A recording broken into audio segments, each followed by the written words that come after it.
섹션 10-1 어셈블리 모델링의 개요 시작하겠습니다.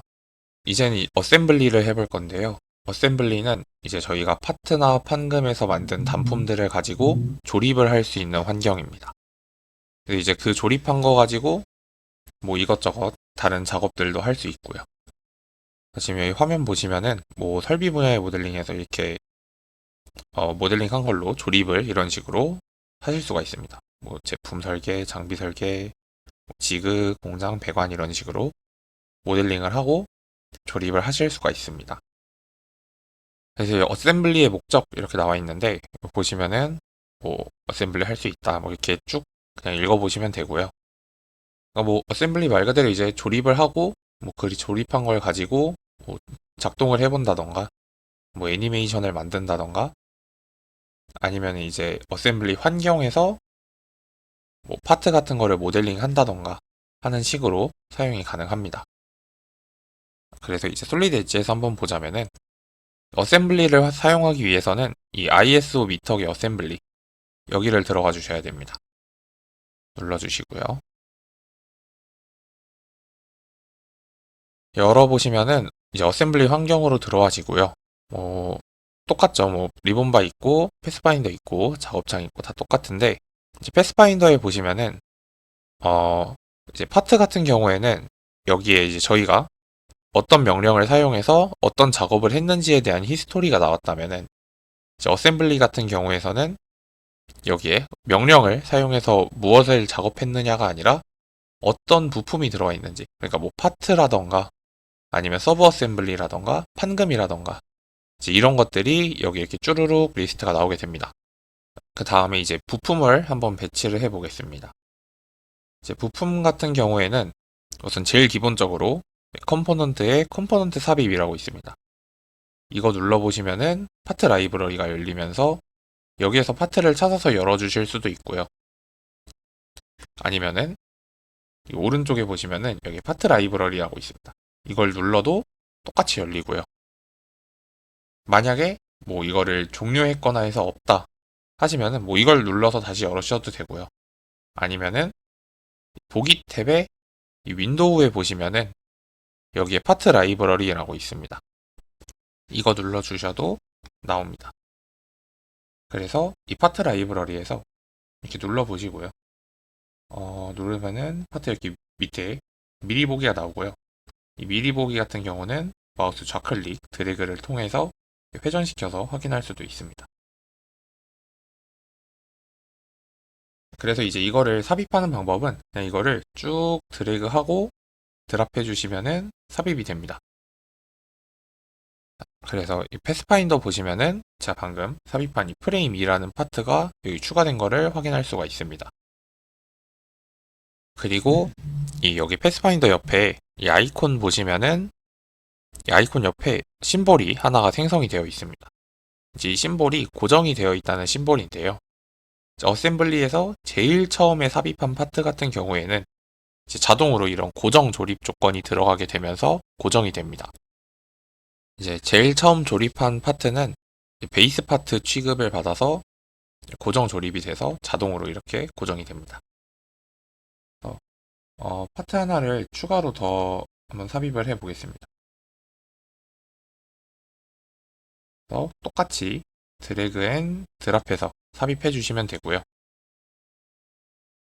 두 번째부터 조립을 하는 경우에는 이렇게 빠른 구속 홈탭 보시면은 이 조립 명령이 자동으로 활성화가 됩니다. 이제 두 번째 삽입하는 파트부터는 어차피 이제 조립을 하려고 삽입을 하는 파트이기 때문에 이렇게 자동으로 조립 명령이 활성화가 되고요. 보시면은 초록색으로 약간 반투명 상태가 되어 있죠. 근데 이제 만약에 드래그 드랍하고 이렇게 했는데 뭐 실수로 ESC를 눌러서 조립 상태에 나와졌다 하시면은 뭐 조립 명령 눌러서 다시 그냥 이렇게 조립을 해주셔도 되고요. 아니면은 파트를 클릭해 보시면은 여기 이제 정의 편집이라고 있습니다.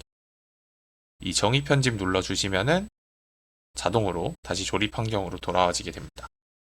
자, 그리고 이제 여기 패스파인더 보시면은 이제 처음에 한 거는 이 고정이 들어가 있었는데 두 번째 한 거는 이렇게 약간 흔들리는 듯한 그런 모습을 가지고 있습니다.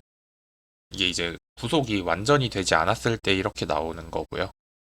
이제 완전 구속이 되면은 이 아이콘이 바뀌게 됩니다. 이거는 좀 나중에 해볼게요. 그래서 조립 명령 툴바를 한번 보시면은 이제 관계라고 해가지고 관계 목록이 있고요. 이건 이제 제가 이제 이 파트에 대해서 생성한 관계들의 목록이 나오고, 유형은 이제 빠른 구속, 웨이트 이렇게 쭉 있는데, 이거에 대해서는 나중에 이제 조립할 때 좀 더 자세히 알아보겠습니다. 그다음에 이제 옵셋이라고 해서 고정이 있고 유형이 있고 값이 있습니다. 유형에는 고정, 유동, 범위 이렇게 있는데, 이제 고정은 뭐 예를 들어서 내가 고정으로 이 면이랑 이 면을 이제 일치시키겠다 하면은 이 면과 이 면 사이가 지금 값이 0이죠. 이 0인 상태로 고정이 됩니다. 그래서 0에서 절대 떨어지지 않아요. 만약에 유동으로 하게 되면은 이 면과 이 면을 붙여 놓을 건데, 그냥 붙여 놓는 거지 거리는 상관이 없습니다. 그러니까 그냥 면이 서로 이렇게 바라보기만 하게 되는 거. 다음에 범위는 이제 제가 최소 범위랑 최대 범위를 입력하면은 이 면과 이 면이라고 하면은 뭐 예를 들어서 0부터 100까지 0부터 100까지의 거리는 자유롭게 이렇게 왔다 갔다 하도록 할 수가 있습니다. 이런 식으로 옵셋을 입력을 해주실 수 있고요. 그 다음에 이제 방향 같은 경우에는 뭐 예를 들어서 제가 이거랑 이거랑 이렇게 했는데, 지금 보시면은 방향이, 저는 이제 나사를 여기다가 고정을 할 건데 뒤집어서 박아야겠죠. 이러는데 제가 원하는 방향으로 이렇게 조립이 되지 않았습니다. 이런 경우에 뒤집기 눌러주시면은 이렇게 자동으로 뒤집어져요. 이런 식으로 사용 가능하시고, 이 회전 잠금 같은 경우에는 이 원통의 이 축을 선택을 할 수가 있는데, 이 축과 이 축을 이렇게 조립을 할 수가 있습니다. 근데 이제 조립을 할 때 얘가 말 그대로 축만 조립이 되는 거라서 이렇게 회전이 가능해요. 근데 이 회전 잠금을 체크한 상태로 조립을 하게 되면은 얘가 이제 더 이상 회전을 하지 못합니다. 그 정도로 봐주시면 되고요. 자, 그 다음에 이제 밑에 표시라고 있는데, 이 파트를 조립을 할 때 이 파트에 이 파트를 설계할 때 사용했던 좌표계를 이렇게 켤 수가 있고요. 이거는 이 어셈블리의 좌표계고, 얘는 이 파트의 좌표계입니다. 이렇게 좌표계를 켤 수 있고, 마찬가지로 이 파트를 조립할 때 사용했던 참조평면들을 이렇게 킬 수도 있고요. 아니면 뭐 스케치라던가 뭐 축이라던가 곡면 이런 것들 이렇게 여기서 체크해서 이 파트에 해당 장면들 이렇게 표시할 수가 있고요. 그 다음에 설정 보시면은 이제 빠른 구속이라 해가지고, 빠른 구속 같은 경우는 제일 많이 사용하는 어셈블리에서 메이트, 평면 정렬, 축정렬 이 세 개를 합쳐 놓은 건데, 뭐 이거를 기본 방법으로 사용할지, 그다음에 뭐 면을 선택할 때는 이제 평면형 원이랑 원통형 면, 원형 모서리 이것들만 선택할지, 아니면은 뭐 선형 모서리나 점까지 선택할지, 이렇게 어떤 걸 선택할지 체크해 주시면 되고요. 뭐 그 다음에 이렇게 다른 옵션들도 그냥 쭉 한번 보시면 됩니다. 쭉 있고, 그 다음에 이제 이 파트를 눌러보시면은 제가 아까 면 조립을 해놨잖아요. 그 면 조립이 이 패스파인더 아래에 보시면은 여기에 이렇게 나와 있습니다.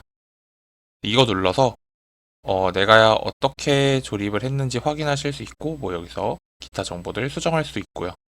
아니면은 딜리트 눌러서 삭제를 해주실 수도 있습니다. 이런 식으로 이제 어셈블리 어떻게 파트 가져오고 어떤 식으로 조립이 되는지 간단하게 알아봤고요. 여기까지 섹션 10-1 마치도록 하겠습니다.